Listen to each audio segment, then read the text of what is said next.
Good afternoon, ladies and gentlemen. Here, I'm going to talk to you about compact discs. Now, compact discs were first developed in 1982 by Philips and Sony to digitally store audio files. Since then, however, they've been further developed to record and store computer data like CD-ROMs or visual data like DVDs. Now, for storing and playing music, they're a lot better than vinyls. It's a lot more portable, and a lot better than tape cassettes because you quickly skip or jump to a different section or track. Now, sometimes it is useful to know the basic schematics. They are circular discs, 120 millimeters in diameter, and they are 1 millimeter thick. They're made of 4 layers. The first layer here, this small diagram, you can see is made of a special type of plastic called polycarbonate plastic. And the data is recorded as a series of little bumps and indentations. You can see a little diagram here. It's still inside a narrow groove that spirals 7,500 times out from the center of the disc towards the edge of it. The second layer is made of a reflective layer of aluminium, or sometimes gold in more deluxe cases. The third layer is a protective layer of lacquer, which is finally topped off with the printed artwork.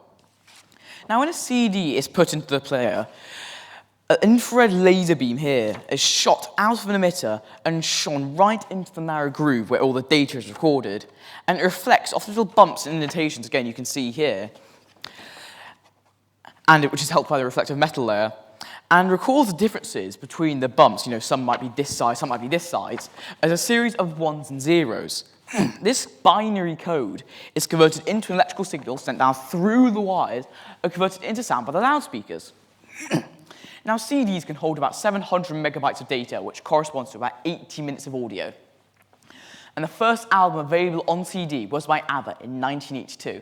And in 2015, over 500 million CDs have been sold worldwide, which is enough to circle the Earth over 12 times.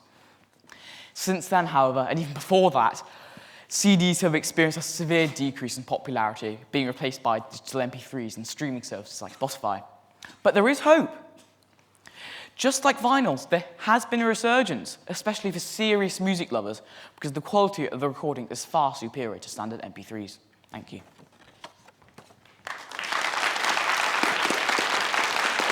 Excellent. Thank you, Oscar. Possibly not as an arcane technology as I thought it was. Do you have CDs? Anyone? Some of you do. Yeah, the teachers do. Don't count. You don't count. I was assuming the collections were still there. Well done, Oscar. Let's go over to our judges. Any questions for Oscar? Yeah, thanks, Oscar. It's really interesting. I'm old enough to remember when CDs first came out. I can remember watching Tomorrow's World with great excitement as people smeared jam on a CD and then cleaned it off and then played. That never works in real life, sadly. They don't work quite that well. Really interesting choice of topic, because in a sense it is obsolete technology and yet it's coming back. What drew you towards looking at CDs? Just like my dad, me and him like to listen to old music, like vinyls and tape cassettes.